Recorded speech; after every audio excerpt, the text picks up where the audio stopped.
So the first thing we're going to talk about today is just our general physiology. We're going to kind of go through how we get stuff inside of our cells, how our cells are made up, all the different compartments. This is a building block lecture. This is going to build on, when we get to action potentials in the nervous system, cardiac excitation, all that is going to be grounded and built off of what we learned from today. So homeostasis, that's our normal, how things should be. Okay, how health and wellness is maintained in a person. Okay, we are going to study the integrations.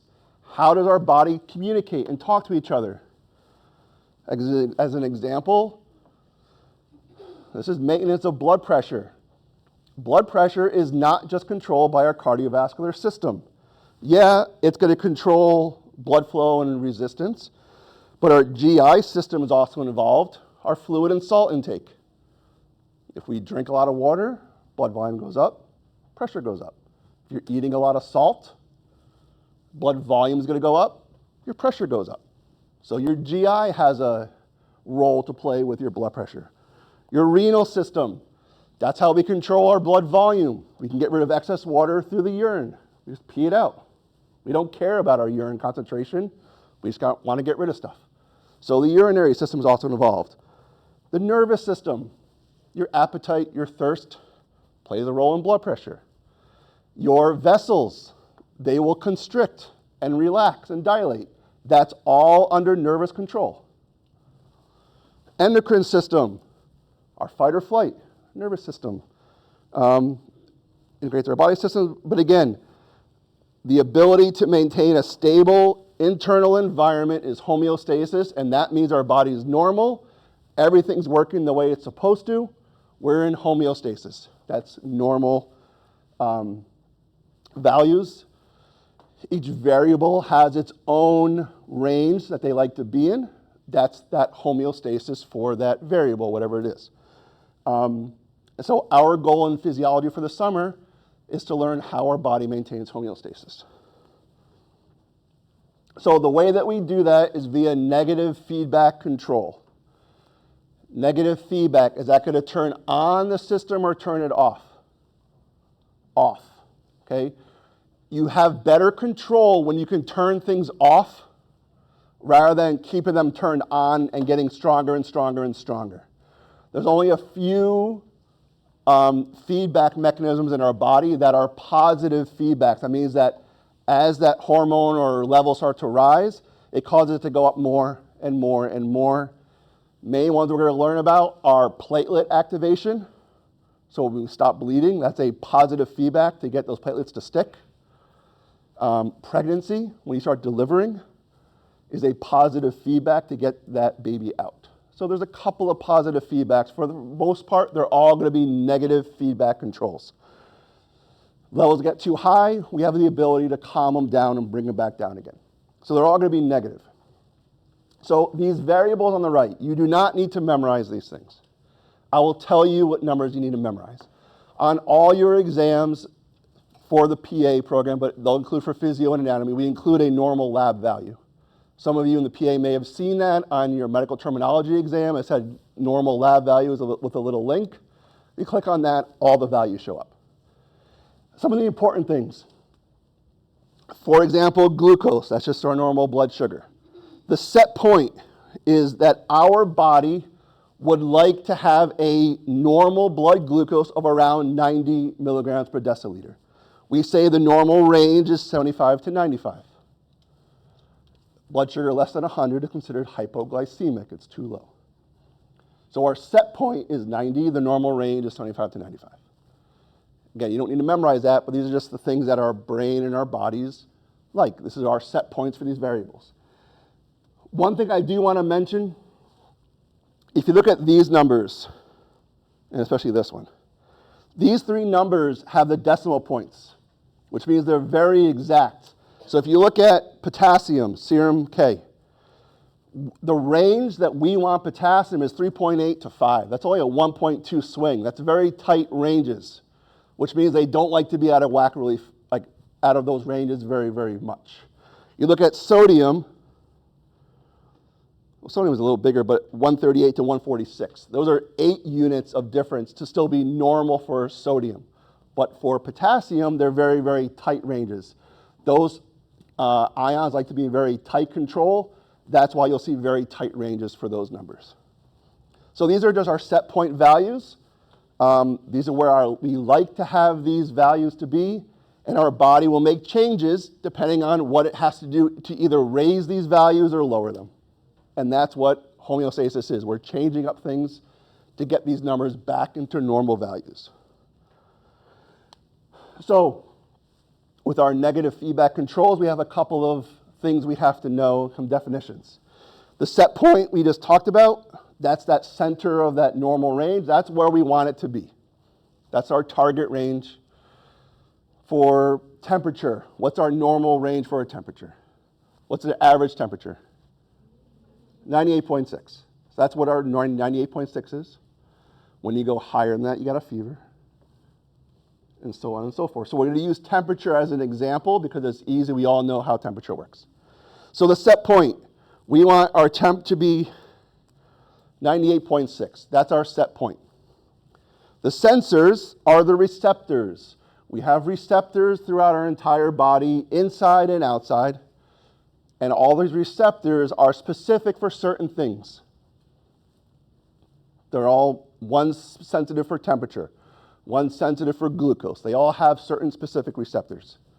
When we get to neuro, which will probably start tomorrow, we go into sensory physiology. We're going to learn how our body senses the exterior environment. Hot, cold, pain, pressure, proprioception. How do you know where you are in space? Eyes, vision, hearing, balance. We're going to go through all that. Those are receptors. Inside, we have chemical receptors. They kind of like taste the blood for whatever it's supposed to. Or they sense the blood like the temperature. We have structures in our brain that sense temperature. When you have a fever and you're sick, and we're going to go over how we generate a fever, what happens is your hypothalamus says we have an infection in our body, we need to kill it off. So we're going to raise our set point to 102. But our body is still what? 98.6. So is our body temperature less or more than the set point? We're lower because our brain says we have an infection. We need to raise our temperature to get rid of it. Let's raise our body temperature. So the set point now went up to 102, but our body is still 98.6. So when we compare it, which is the comparator, input from the sensors to when that deviation occurs. So just like your air conditioning in your house, if you have it set at 76 degrees in your house, if that temperature goes to 77 in the house, a comparator in your thermostat registers that the temperature in the house is warmer than it needs to be. So what does it do? What turns on your AC? That's a negative feedback loop. It's to bring the temperature back down again. Your heat just does the opposite, but it's still the same thing. Your set point is your thermostat. You have a thermometer, which is the receptor, senses the temperature in the house, compares it to the set point, and then we'll make changes.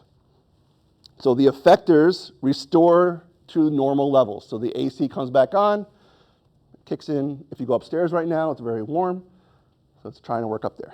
So that's negative feedback. Here is just a schematic, kind of shows what we talked about.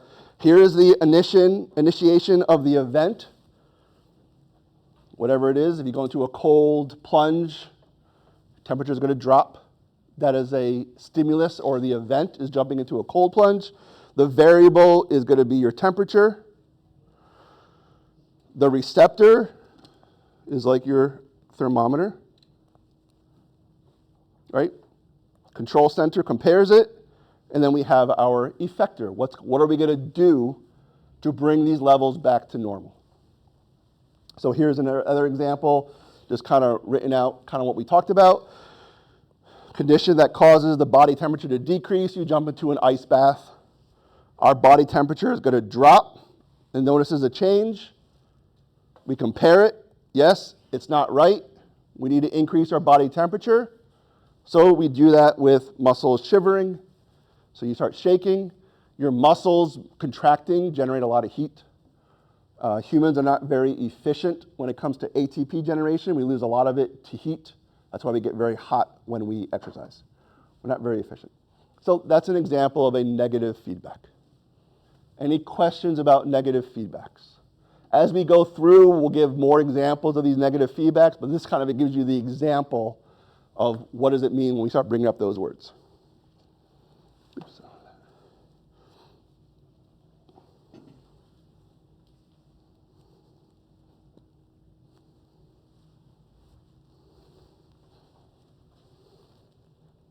Okay, so you'll see these clinical correlations pop up throughout the lectures. So basically, pathologic states occur when homeostasis is not maintained. These clinical correlations will not be on your exams. If they will be or they're important, I will tell you it's important to know. Just an example, okay, diabetes mellitus, we have an issue with insulin. We can't regulate our blood sugar anymore, and we get a pathological condition because our homeostasis is disrupted because of our insulin. That's pretty much it for that. What was it that you said wasn't on the exam? Sorry. These clinical correlations, like these things.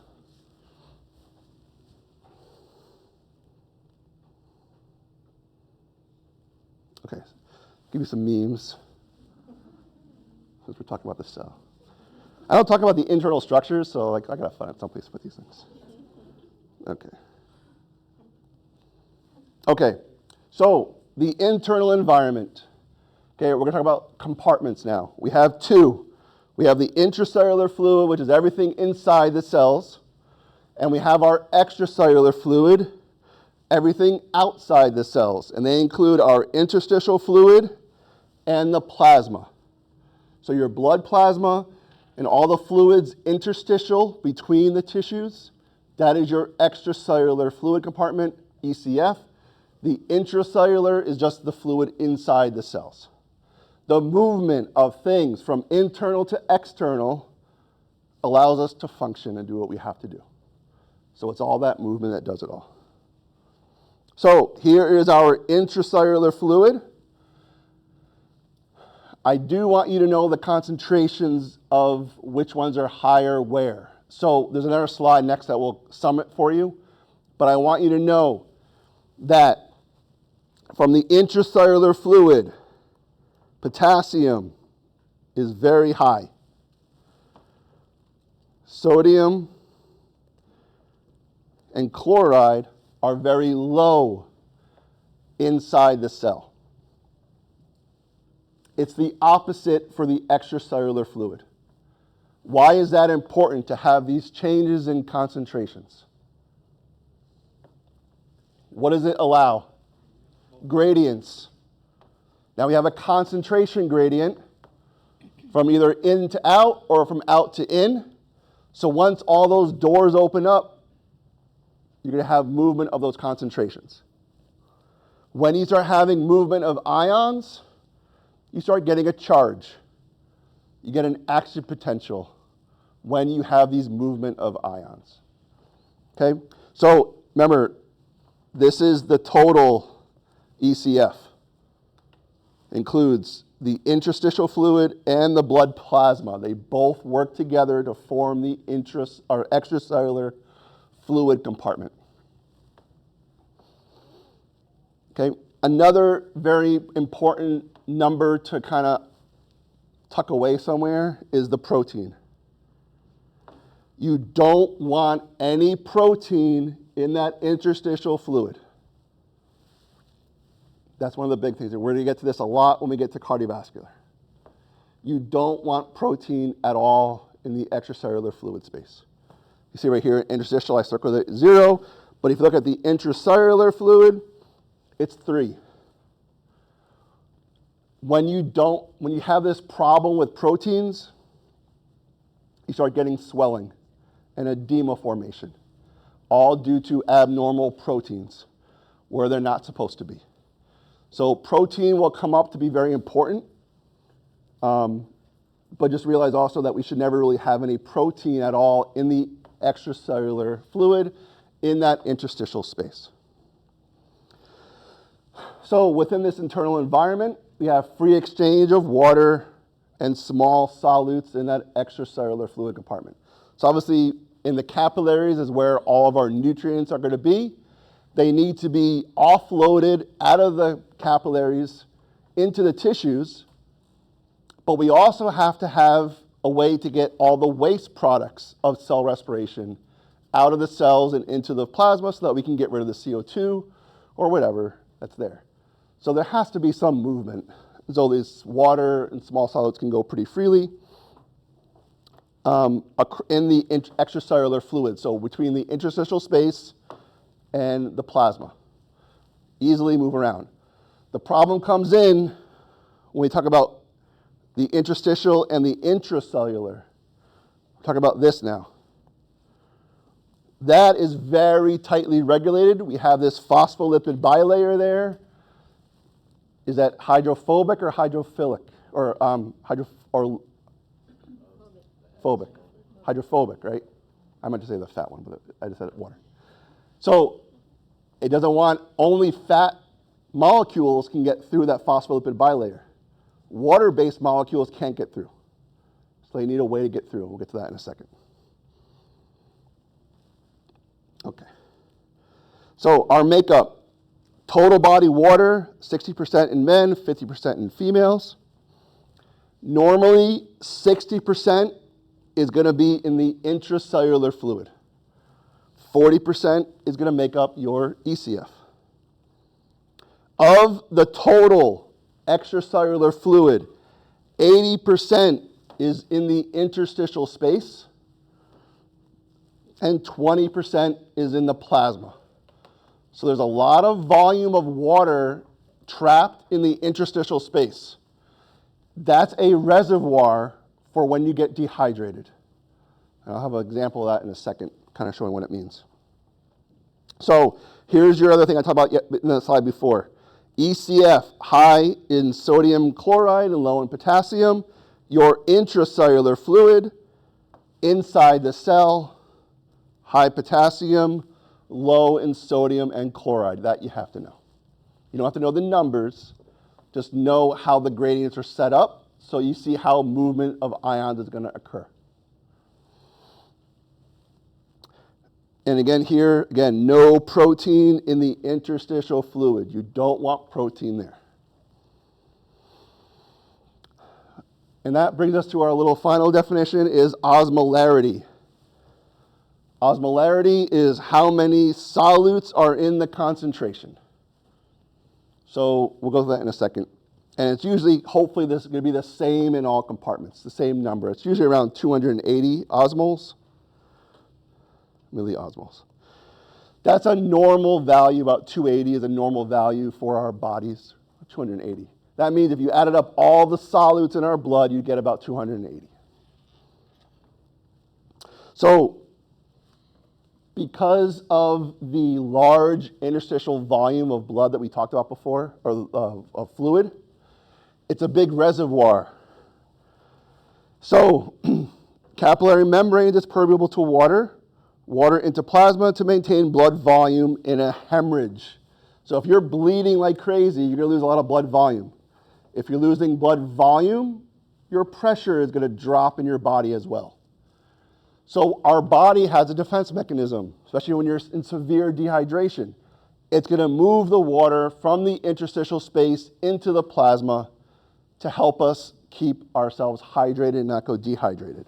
So a hemorrhaging patient must lose 5 liters of interstitial fluid before the plasma is going to drop 1 liter, because that water can move freely right into the plasma to keep your blood volume up. So you have to lose 5 liters of interstitial fluid to lose 1 liter of plasma volume, because we're going to shift the water from the interstitial space into the plasma to keep your blood volume up. Now you have to replace all that fluid that you lost. So to replace the fluid, it's the opposite. So if you lost 1 liter of plasma volume, you got to give 5 liters of saline. Because not only did you lose the water in the plasma, You also lost the water in the interstitial space that you have to replace. You can't just leave it bare. You got to replace everything that was lost. Again, this is not going to be on your test. This is just reinforcing ideas that, yes, the interstitial volume has a lot of fluid in there. It's a reservoir to help your body keep your blood volume up.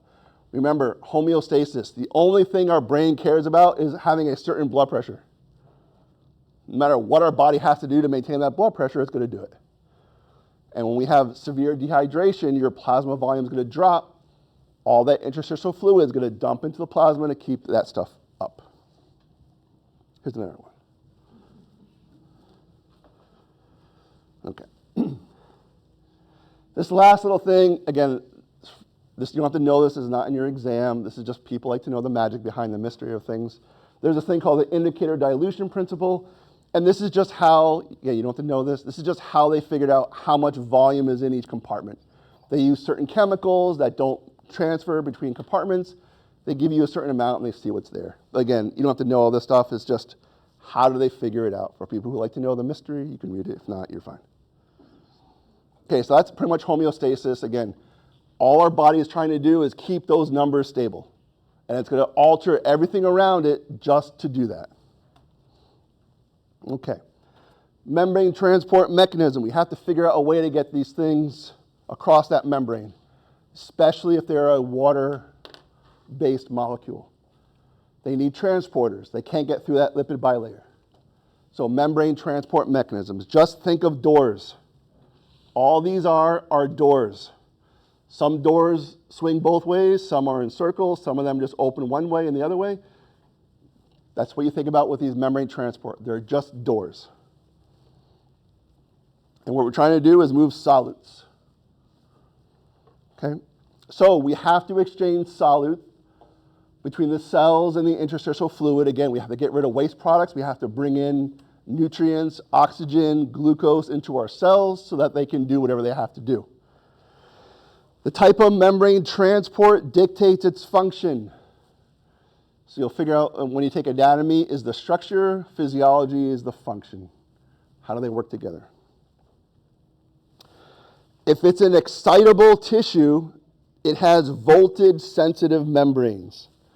That voltage is going to change with time because we have ions that are moving constantly across that membrane. Okay, where is potassium highest? In the cell. Where is chloride highest? Outside. So chloride is going to, if all the chloride channels were open, the gradients favored movement, which way is chloride going to want to go? In the cell. Okay? Sodium's the same thing. If all the doors are open, sodium with its gradient want to go inside the cell. Potassium, if all the doors are open, potassium is going to move out of the cell. That's how they're going to want to go. Okay? And with these voltage-sensitive membranes, sometimes they're going to have voltage-sensitive receptors. So those receptors will only open when the membrane is at a certain voltage. And that's how our action potentials start. We're going to go through that in a little bit as well. So when we're talking about transports, we classify them two different ways. One is how are they getting through, and the second way is do they require energy or not. So if you see ATP at the end of any pump that we're going to talk about, sodium, potassium, ATPase pump, that means it requires ATP, therefore it requires energy. Okay? If I go to this door and I push the door open so you can walk out, I'm providing the energy to open the door, and then you can walk out. That's what has to happen as well. So there's primary and there's secondary, and I have a chart that does all that for you. And if it's passive transport, does not require any ATP as well. So first thing right there, if you see ATP in the name, you know it's active transport because it requires ATP. If you had a ball on a hill, and you're at the top of the hill, will that ball roll by itself down the hill? Do I need to give it any energy to get down the hill? It just rolls. But let's say you got to push the ball up the hill now. Now you have to require energy, right, to get it up the hill because we're going against the gradient. So whenever you see ATP in a name, that means you're pumping whatever ions it's labeled as against the gradient. Because you're going against the concentration gradient, it requires energy to get it out. So if you see ATP, it means energy. So here's your energy requirement. It's either passive or active. And here's the other way to look at it. This is your transport mechanism. Does it just go right through that simple diffusion? Right through that bilayer? Does it need a transport protein? Those membrane-spanning proteins, they cover the entire phospholipid bilayer, and they allow certain solids to go through it. They're all selective for a certain ion or solute. Or they are vesicles. Endocytosis or exocytosis. Those are ways to release a lot of chemicals at once. When we get to the nervous system, we're going to talk about neurotransmitters, acetylcholine, and so on and so forth. They're all in these little vesicles, and they get released, and a bunch of it comes out all at once. So that's what vesicles are. And you can work up here, you can see most of these ones require ATP, and most on this side are just passive, don't require any ATP. So simple diffusion, facilitated diffusion is passive. It just goes along with their gradients. The other ones require energy. So drugs use these same transports to reach their target sites. All the anesthetic drugs are all lipid soluble. Why? Because they go right through real fast. That's why they say count back from 10, you get to like 7 and you're out. Because as soon as you're breathing this stuff in, it's all lipid soluble gases. They go right through the blood-brain barrier, right into the brain, and they make you do whatever the effect is. So they're lipid soluble, they go right through. Diuretics, they're in the nephrons, and we'll get to the kidneys. We're going to talk about diuretics and how they have their effect, but it's all within the kidney itself. So these are just examples. Again, it's not going to be in your test, but just some kind of put things together. So here is your primary active transport. It's active, so what's going to be required? ATP. So if you look at all those names, they all have ATPase at the end. Another big tip for this summer is get very strong on medical terminology. If you're studying and there's a word that pops up and you really don't know what it means, don't be shy, just look it up. No one cares, just look it up. It's better to be safe and know what the word means than just keep going and not know what it means and have it show up on a test, and then you're like, well, I don't know what this means. So just have a med terminology sheet up somewhere. If you have a question, just look it up. So we'll go through some of these. Sodium, potassium, ATPase is the biggest one. What that does is that maintains our concentration gradients for sodium and potassium. Remember, potassium wants to go where? Inside or outside? Potassium? Out. Potassium wants to leave the cell. There's a ton of concentration of potassium inside. It wants to go out. But we have to reset the system. So the sodium potassium ATPase pump resets the membrane back to normal concentrations. So it's pumping it against the gradients. This calcium ATPase pump, whenever you see calcium, there are two things I always want you to associate with calcium: exocytosis and contraction. Whenever you see calcium, think of those two things: exocytosis and contraction. It's required for both. And those are the big processes that require calcium. So we're going to see this pump pop up when it comes to those things. The sodium potassium pump, that's in your stomach. That provides the proton to go into the gastric juices. Proton H, hydrogen, is that acidic or basic? It's acidic. So gastric acid, when you eat something, we need acidity in the stomach to digest whatever you just ate. This hydrogen potassium pump provides the hydrogen into the stomach to do that. If you have too much acid, what medicine do you take? You take H2 blocker is one of them. The other one's a PPI, the proton pump inhibitor. Proton pump inhibitor, you're going to inhibit that pump so you don't get hydrogens going into your stomach causing more acidity. So whenever you're learning these things, just slow it down, break it up piece by piece, and it'll make more sense. Proton pump inhibitor. It's going to inhibit that pump, less acidity comes out. This hydrogen ATPase is in cells, and this multi-drug resistance kind of helps get things out of our cell as an extruder, using cancer cells to try and keep things inside the cell. Drug resistance is these MDRs. Don't go crazy in these things. This clinical correlation, again, is just there, but not going to be in your test. Secondary active transport, there's two different ways. One is they're symporters, but either they both go in the same direction, or they're antiporters. They're two solids that move in opposite directions. One's coming in, one's coming out. Or they're both going in the same direction. Here's just a summary slide, kind of putting them all together. So we have our plasma membranes. Here are the ATP pumps, so we know that they all require energy. Here are the co-transporters. There's an exchanger. So you can see the co-transporters, you got two solids moving in the same direction. And then your exchangers, or the antiports, they go in opposite directions. Chloride and bicarb. There's your calcium and sodium, hydrogen and sodium. These are antiporters, they go in opposite directions. But the energy there's no energy because they kind of like help each other out. It's like a seesaw, they both move.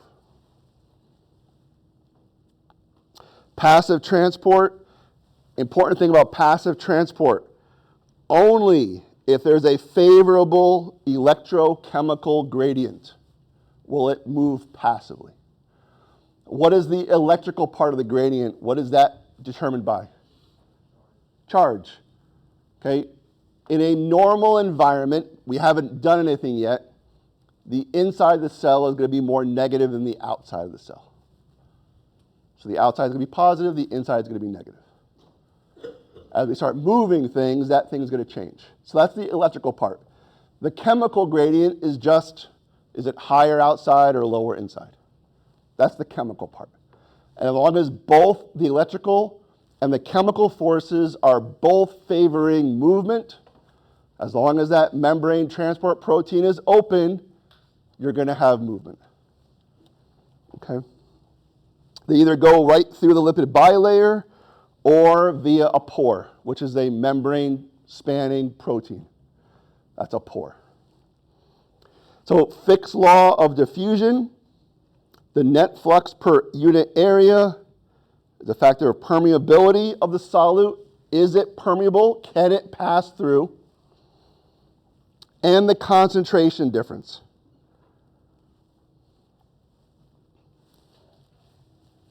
As long as those things are favorable, you'll have movement across the membrane.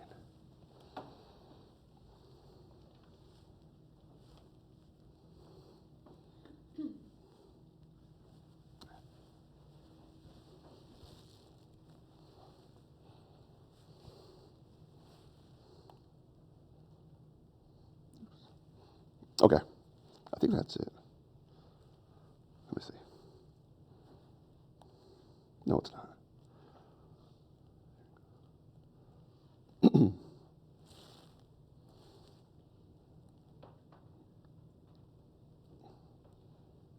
Okay, here we are. Okay, so permeability is the most important thing. Is the cell even permeable to this solute? If it's not, nothing's going to happen anyway. But if it is, how is it going to get across? The membrane permeability is proportional to lipid solubility. The higher the lipid concentration is, the more lipid soluble it is, the easier it can get through that membrane. Remember, that membrane is a lipid bilayer. Like things can get through. Lipid soluble things can get through easy. Water soluble cannot. So that's one thing of permeability. So the higher the lipid content, the more permeable it is. And it's inversely proportional to the size of the molecule. The bigger that molecule is, the less permeable it is. Proteins are very big. They don't get through. They're too big. And remember what I said about proteins. We don't want protein in that interstitial fluid. And the reason why it doesn't get in is because all the pores are too small for protein. Now, when does protein get in? When you start having damages. And when you have damage to your cells, the space in between the cells disintegrates and it opens up, and bigger molecules can start getting through. That's when you have damage. In a normal, healthy kidney and other things going on, you won't have any protein problems. It's when you have pathology, then protein will start spilling and you get problems. Okay? Gases, again, they move right through by simple diffusion because they're very small and they are lipid soluble. So O2, CO2, so on and so forth. Lipid soluble, they go right through. Carbon monoxide goes very fast. And they think that carbon monoxide poisoning is what leads to haunted houses. That there's not really a haunted house, it's that you're breathing in carbon monoxide because they're all very old homes, and you're getting a little lightheaded and hallucinations. So you start hearing things. They're finding out that's what causes people to have like these hallucinations in haunted houses, just carbon monoxide. Transport of ions, other small water-soluble things. Remember, these things cannot get through that membrane. They need proteins, and those membrane-spanning proteins. The most common are these ion channels. Ions are going to move your potassium, sodium, and chloride. So, our ion-gated channels. Basically, you have your membrane.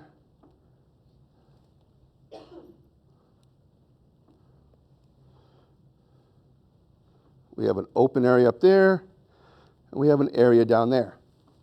This is the pore. Okay? Ions will diffuse through there. There is a selectivity filter. All that means, it's just selective for a certain ion. You have specific ion channels for potassium only. You have specific ion channels for sodium only. And we're going to go through them as we start learning about action potentials. Then you have your gating mechanism. How does it open and close the channel? What causes it to open and close? And this is where some of the drawings will come into play. We have different types. We have a membrane voltage, what's called a voltage-gated channel, meaning as the membrane potential changes, goes up and down, will cause certain receptors and certain ion channels to open or close, depending on whatever the membrane potential is. We have chemicals, a ligand-gated channel. When you take a Tylenol, for example, that acetaminophen is going to have target receptors.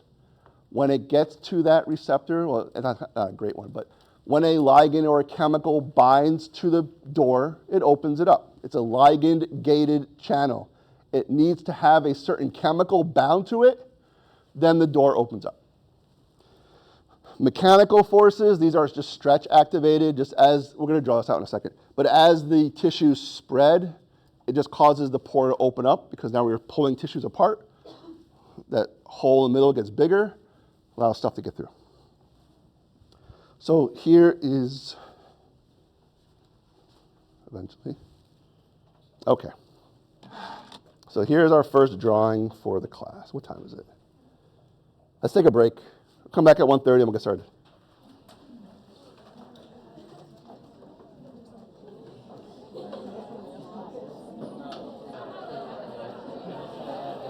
Okay, so in your canvas, I gave you guys a copy of the blank one of this, but also the real copy that has the real drawing because you'll see my handwriting is bad.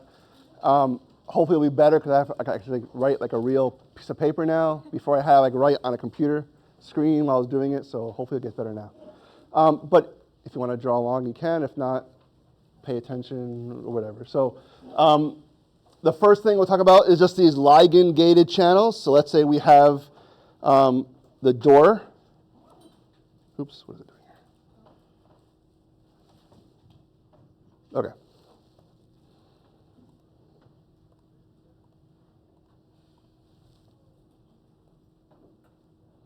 Okay, so we have our doors for the pore. These are the sides. Right now the door is closed. You can see here, there's a spot right there. That is the ligand receptor, waiting for something to bind to it, and then it opens up. So we have a concentration of molecules out here. Okay? There's nothing inside the cell. Now, here is our ligand. Okay? Doesn't matter what it is. But what happens is the ligand will bind to its site. It binds right there, and when it does that, the door opens up. And because the door is open, all those solutes can now go inside. The door is open. It was bound, a ligand bound to the receptor. The door opens up. Solute can now move freely down the concentration gradient. Once that ligand pops off, the door closes again, and we wait for the next one to happen. So that's a ligand-gated channel. Needs a ligand, some sort of solute, some chemical molecule to bind to it to open the door. The next one is our mechanically gated channels. This one has to do with stretch. So there is our doors to our channel. But this is mechanically gated, so it has to deal with stretch. So as that membrane starts to stretch, the space between the doors opens up. So now stuff can go through.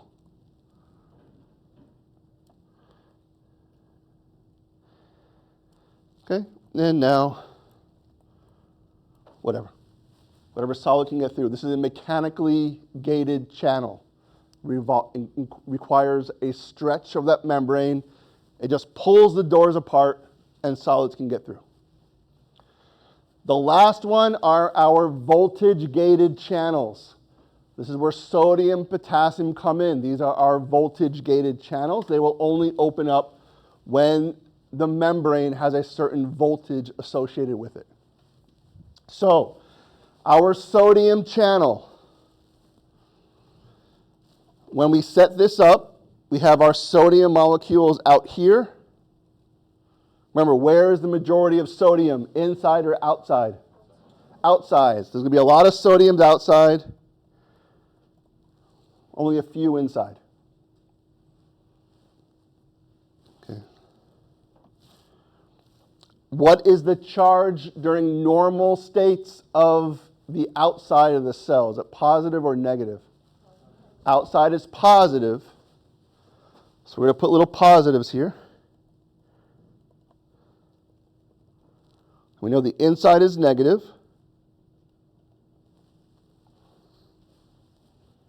For sodium, the gates for sodium are on the inside of the cell. They're not on the outside. So the gates for sodium, we're going to draw down here.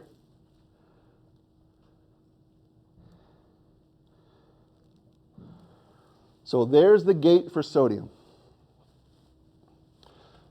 Does everyone see that little itty bitty hat at the bottom of that sodium channel? That's kind of like off to the side there, drawn in.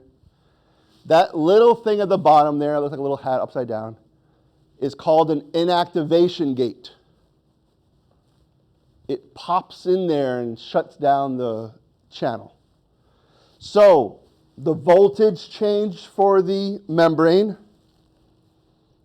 Okay. Now we are more negative outside. and we're positive inside. Okay? When this happens and the voltage changes, doors open up, and sodium can now go in the cell. But when this happens, the gate then becomes inactivated after it becomes activated. And the reason it becomes inactivated is that little hat jumps right inside. This inactivation gate, let me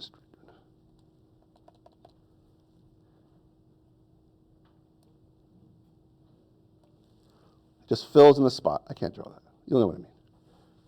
Yes? I'm a little bit confused. So you said inside of the cell, normally it's negative? Yes.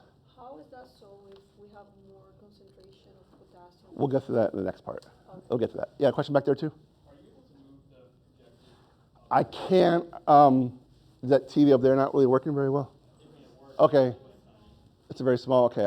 I can't blow it up and then draw at the same time. Hang on, I could do this though.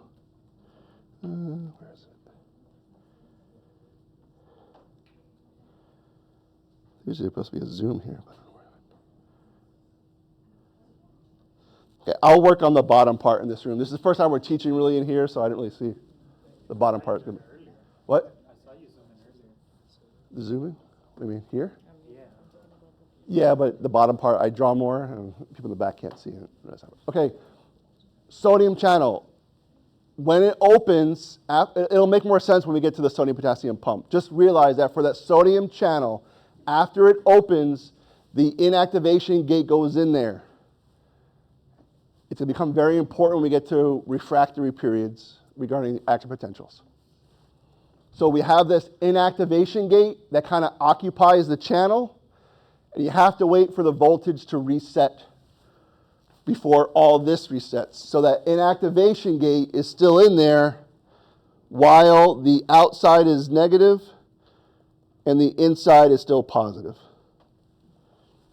So that's the sodium channel. Just know it has an inactivation gate. It'll make more sense when we go through the sodium-potassium pump. Put it all together, it'll make more sense. Just realize for now, the sodium channel has an inactivation gate.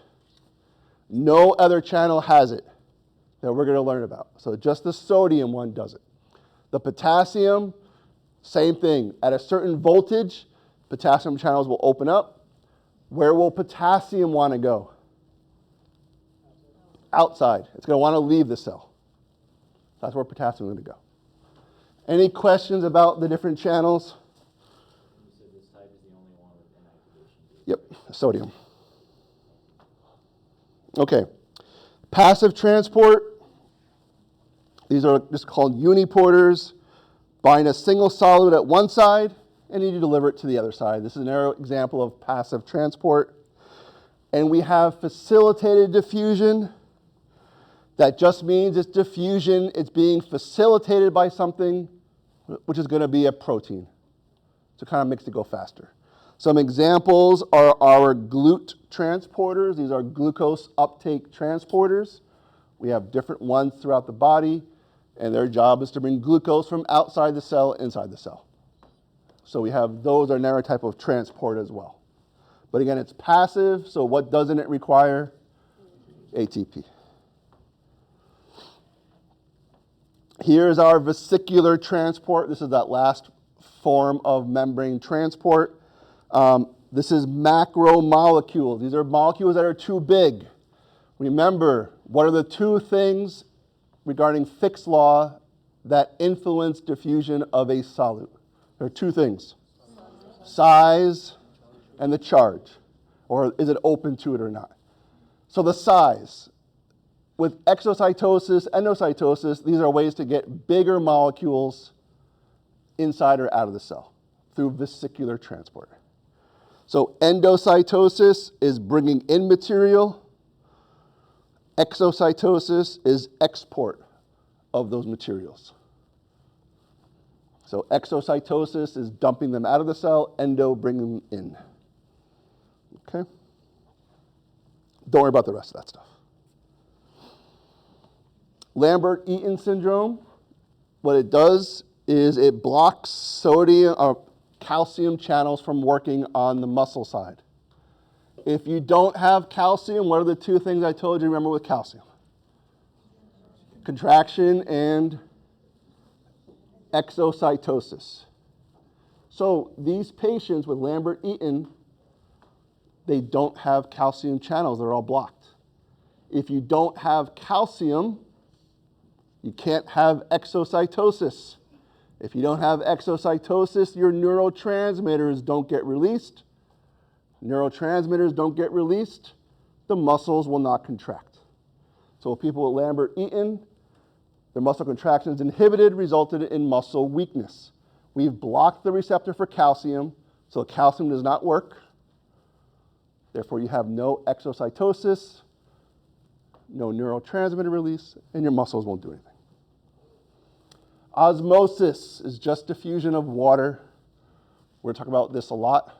We get to a lot of different things.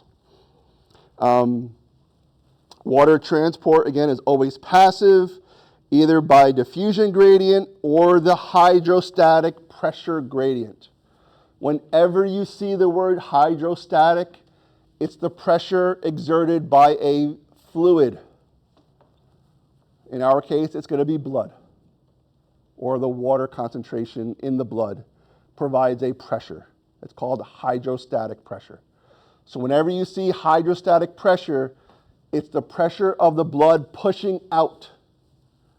Okay, so hydrostatic pressure, where is it? Here it is.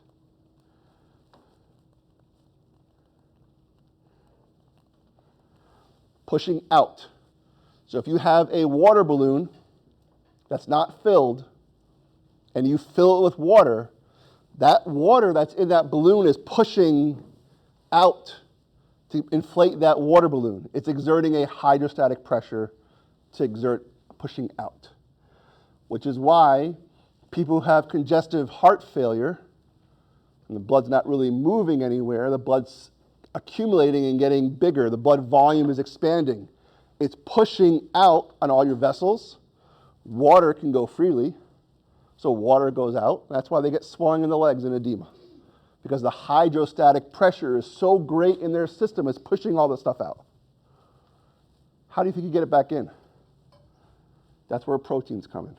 So when we get to capillaries, we're talking about push and suck. Okay, hydrostatic pressure is the pushing fluid out. The oncotic pressure, which is pressure exhibited by proteins, that's why I said proteins are so important, is the suck. It's sucking water back into your blood vessels. That's why we need that protein set up the way it is, to prevent edema formation.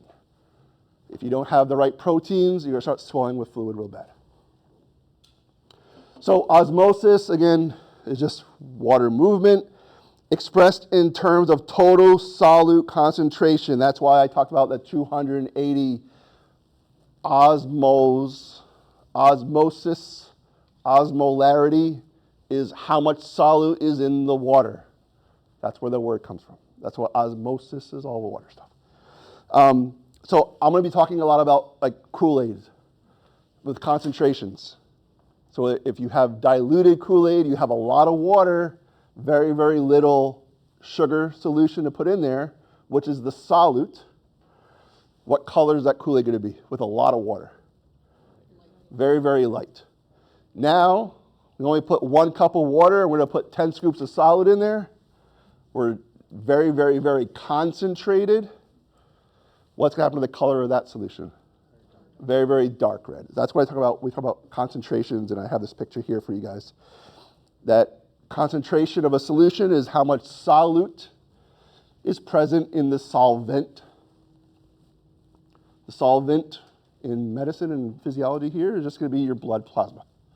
That's the solvent. And the solute could be sodium, glucose, whatever have you. Those are all solutes, and they all exert a force in your blood.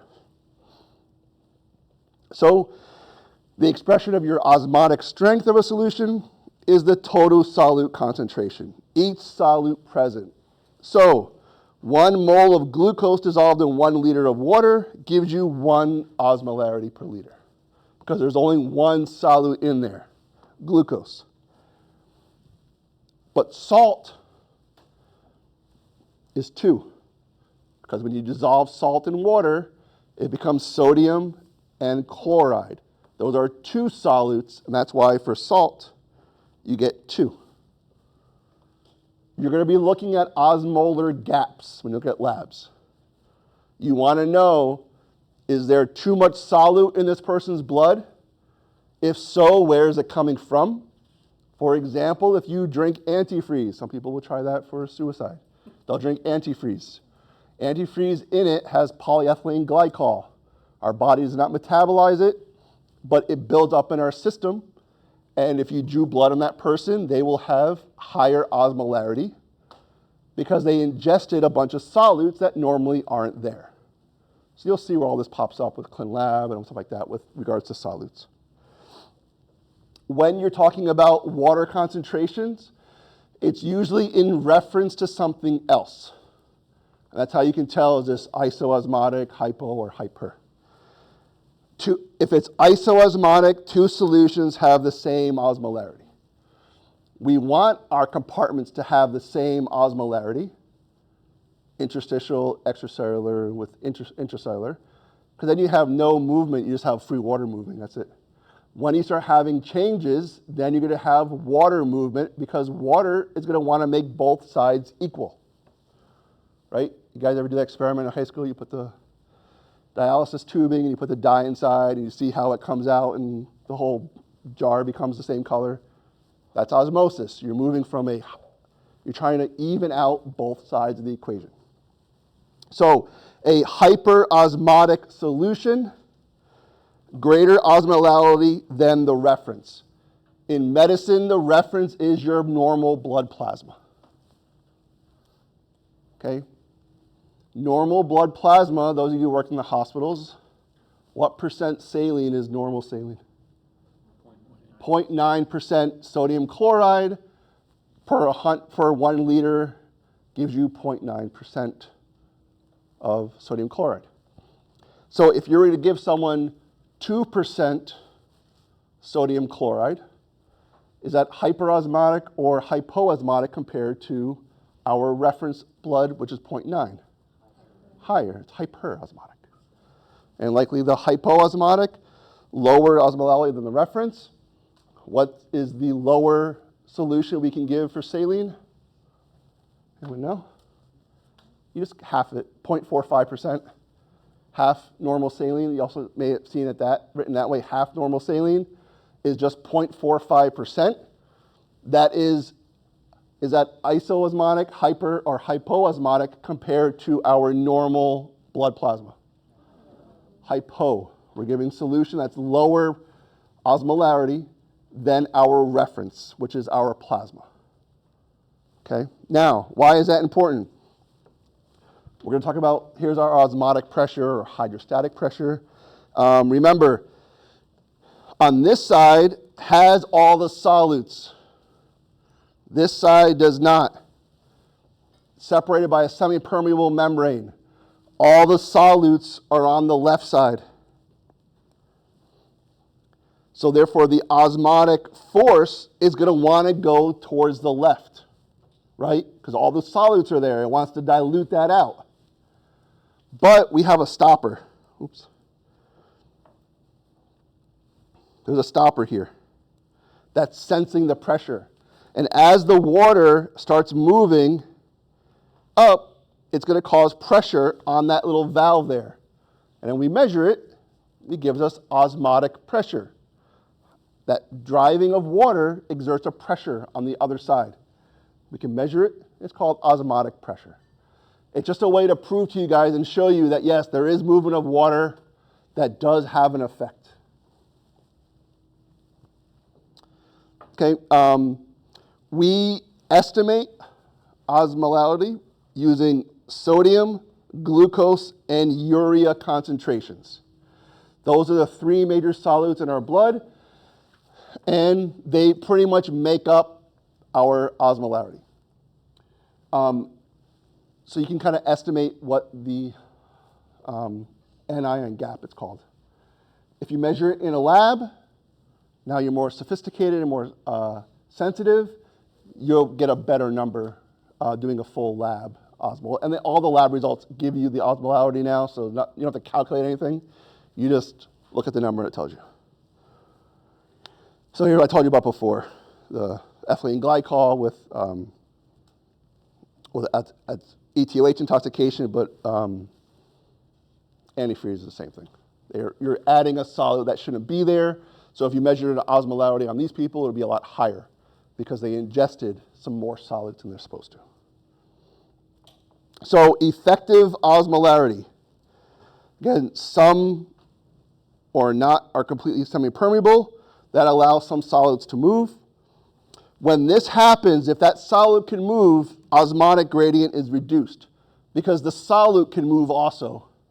Therefore, you're less dependent on water evening out both compartments. The solute can move as well to help balance both sides. Remember, everything in this class is about homeostasis. We want both sides to be equal.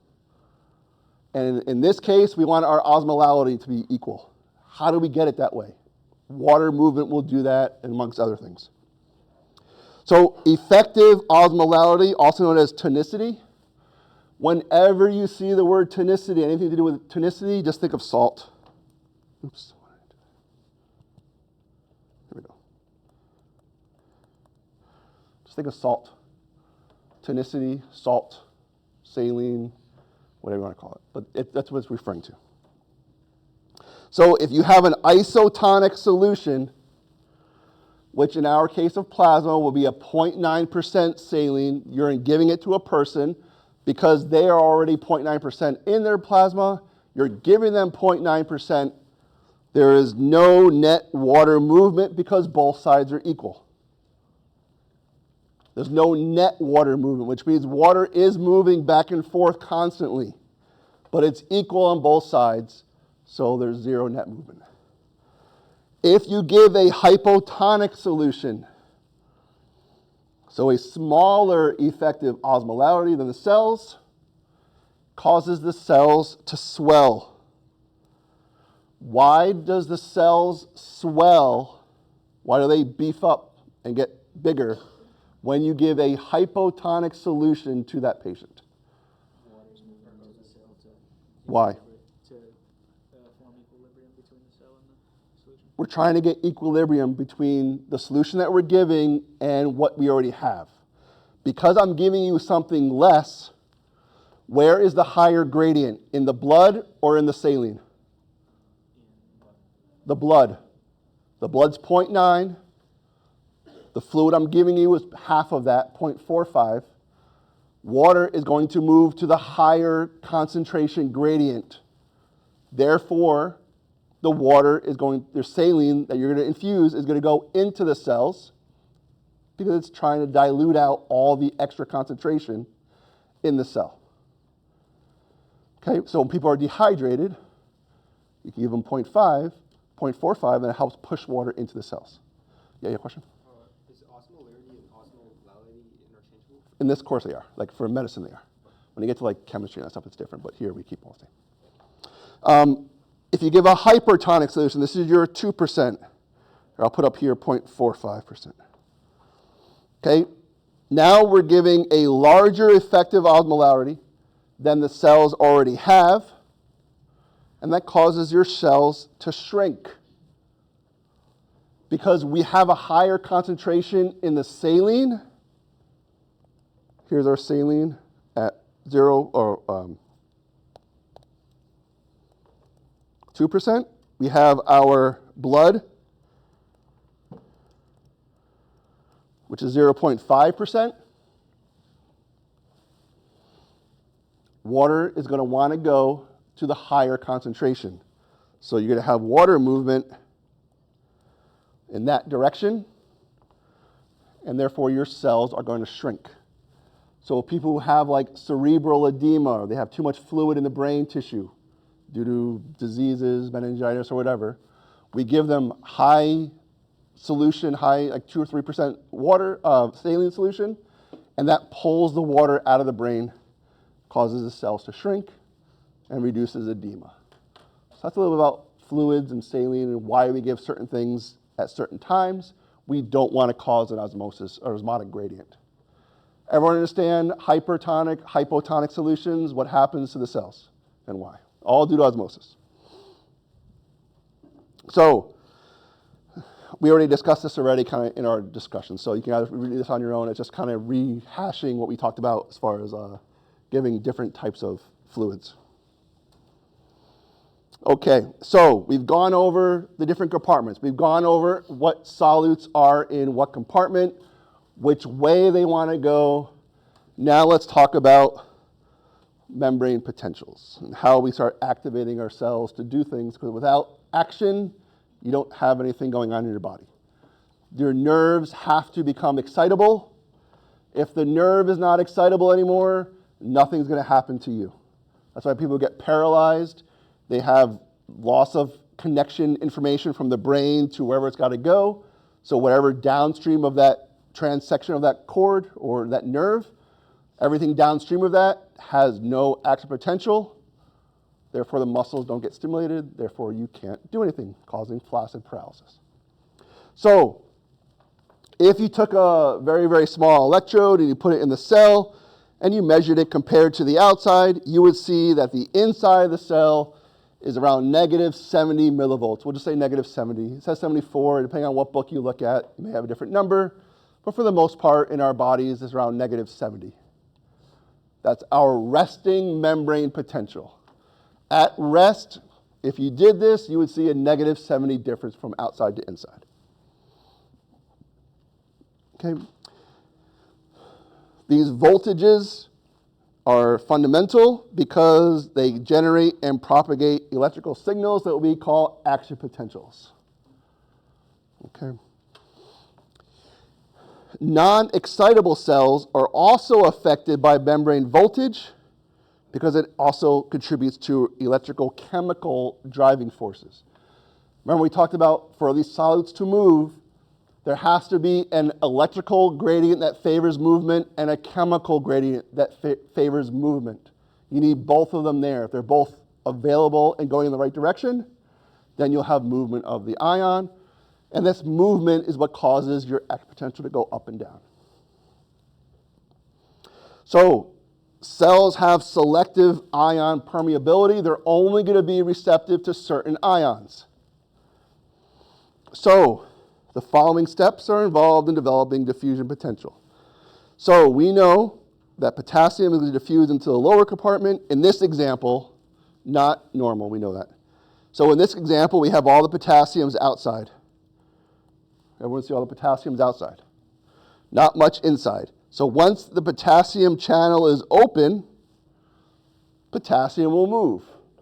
But this potassium channel is only selective for potassium. Chloride cannot get through this channel.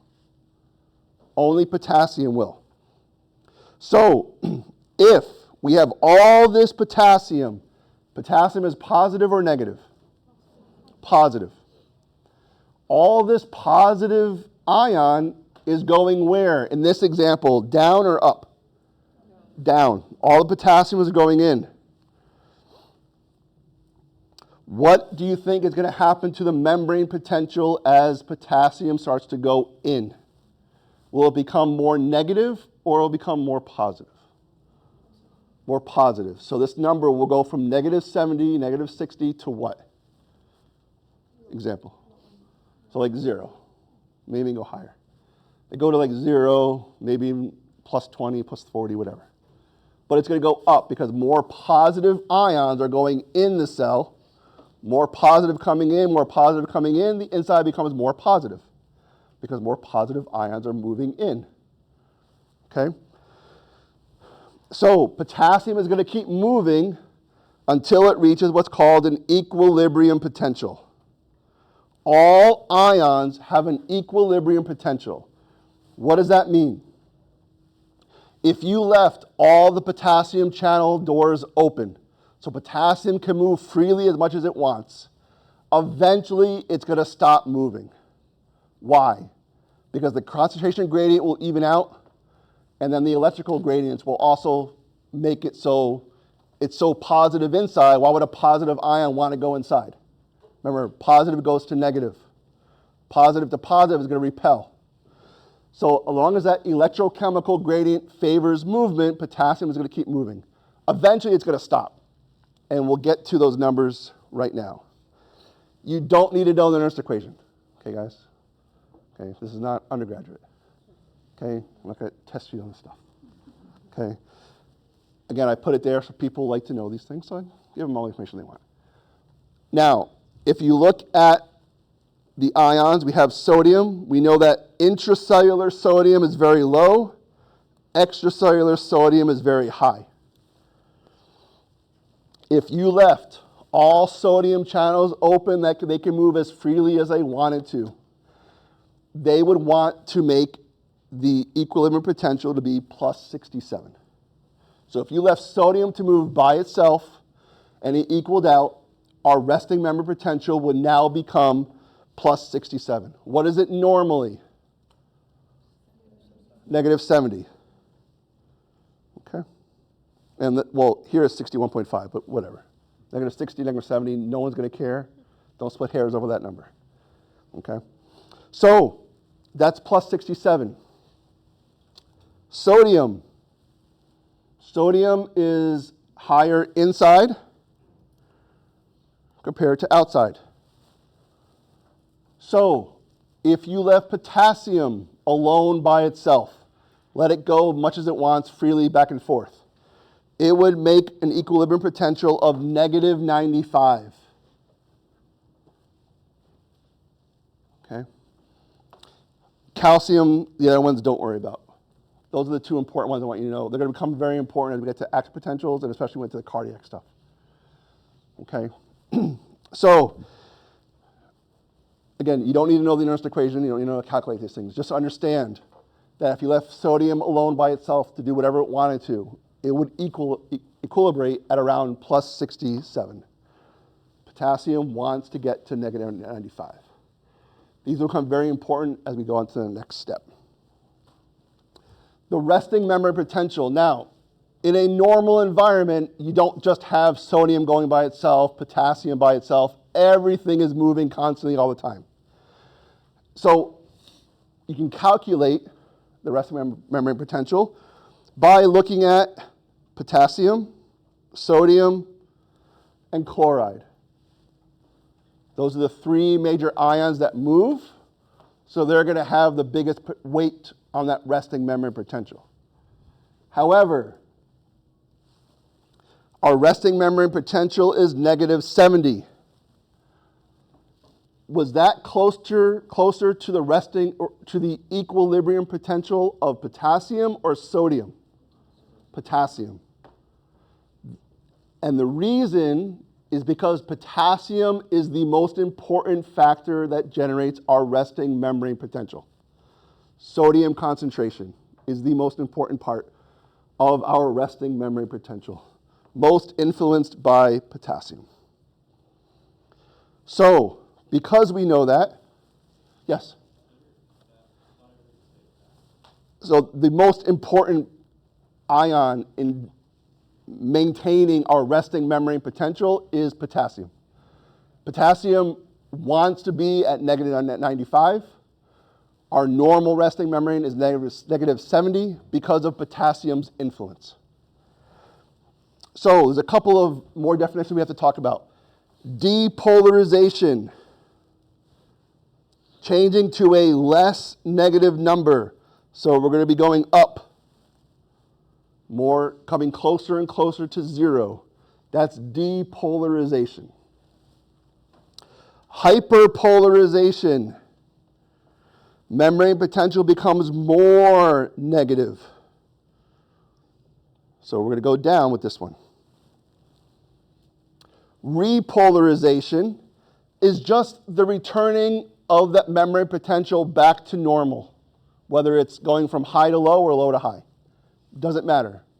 Repolarization is going back to normal. Okay, so again, these are just definition words. to the point where we're going to talk about later on, it's going to depolarization, and you know exactly depolarization is this, and so on and so forth. That's my goal for you guys this summer. Know all the words so that when we're discussing topics, you don't have to go back and figure, oh, what's depolarization again? Now you guys learned it now, and you'll know it forever.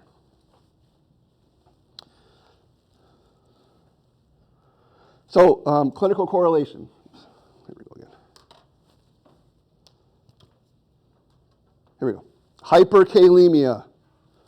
Okay, very, very fatal. And this one I want you to know because this is very important. So, potassium. We know potassium generates our resting membrane potential and negative 70. And that's at a serum concentration of 4.5, which is our normal serum concentration. Normal serum for potassium is like 3.8 to 5. We're right at 4.5, so we're okay. But if you have, let's say like you're on dialysis and you have chronic kidney disease and your kidneys aren't handling the potassium very well, potassium will start to build up in the blood. If potassium goes to 9, if it doubles, it's going to change your resting membrane potential from negative 74 to negative 60. That may not seem that important. However, when it comes to action potentials, there's this thing called the all or none principle. Once that action potential hits a certain voltage, which is called the threshold, the entire cell depolarizes. Everything goes. That normal threshold for all cells is about negative 55. Once our membrane potential hits negative 55 millivolts, around negative 55, negative 50, the entire cell depolarizes and you get an action potential. We don't want that to happen, because if it happens in the cardiac tissue, what happens if your heart gets too excited? Not cardiac arrest. His heart goes very fast. Tachycardia, heart goes very fast. We don't want that. It goes into bad, lethal heart rhythms that can kill you. So we want to make sure potassium is controlled because of this reason. It puts you too close to threshold. Therefore, it's very easy to tip you over that every time to put you into bad heart rhythms. So that's why potassium is very important, and we need it controlled because of this. It puts you too close to threshold that you can potentially cause more active potentials. This part, don't stress yourself out knowing this. This is just a way to reinforce the electrical and the chemical directions. Don't worry about this right now. They're all going to go the direction we tell you that they're going to go in. We're not going to change any of that stuff. This just kind of just proves the electrical forces and the chemical forces, but don't stress out about this. I'll just cancel it. Okay. Is this the next one?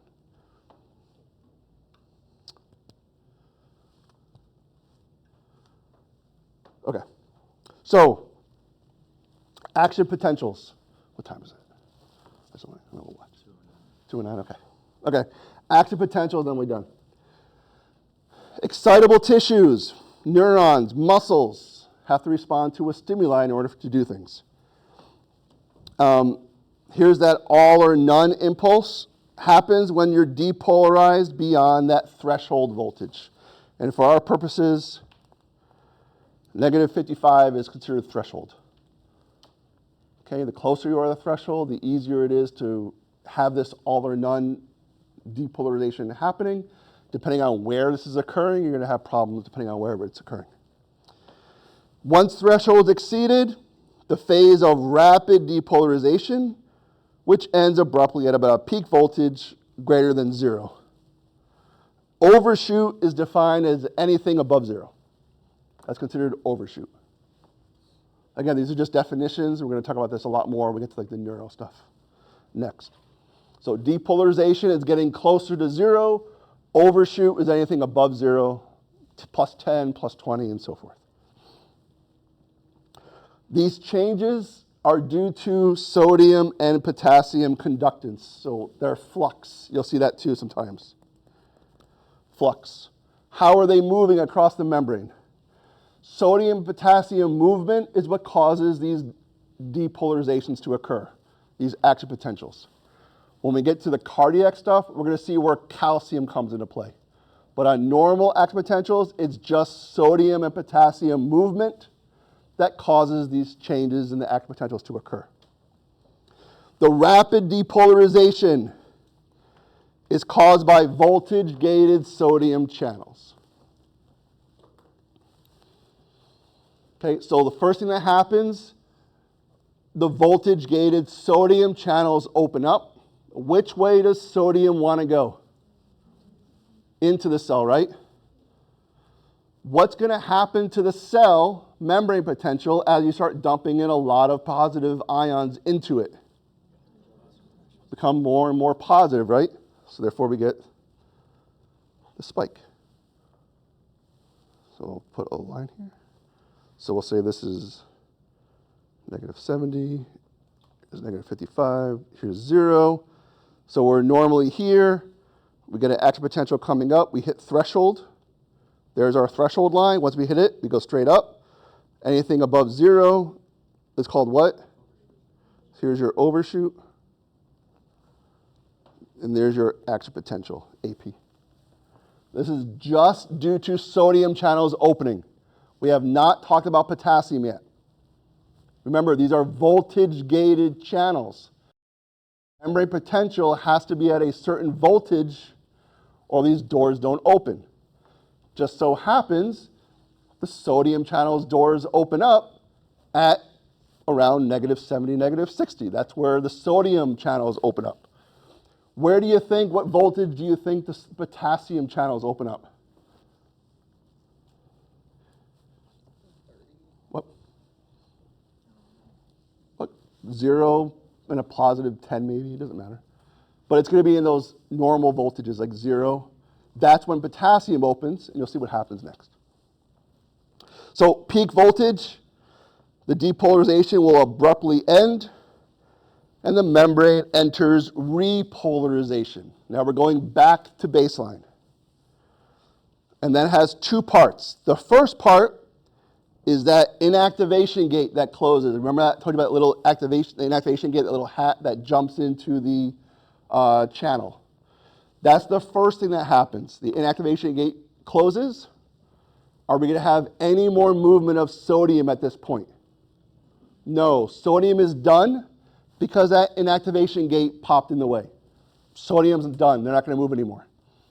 Then we have opening of our voltage-gated potassium channels. Now they open up.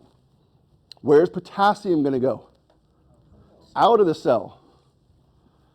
So now we have a lot of positive ions leaving the cell. What's going to happen to the membrane potential as all these positive potassium ions leave the cell? Decrease. So now, we come back down. Here is your repolarization. So repolarization is due to what ion? Potassium. The action potential is due to what ion? Sodium. Okay? Keep those in your mind. The action potential. The depolarization is due to movement of sodium only. The repolarization, the resetting of the cell, is due to movement of potassium. As you start giving drugs, they're going to alter sodium and potassium. You're going to alter these action potentials. So when you guys start learning about cardiac drugs, you're going to learn how all these drugs affect these concentrations, and they affect the way the heart will beat. Repolarization, again, we're going back to our baseline, decrease in sodium conductance and an increase in potassium. So potassium is what is moving, and that's what causes the action potential to go back down to normal or resting membrane potential. Your after hyperpolarization is just, what happens is it kind of goes lower than 70 and then back up. So here's your resting membrane potential. Everyone see that dashed line going across? So this area right here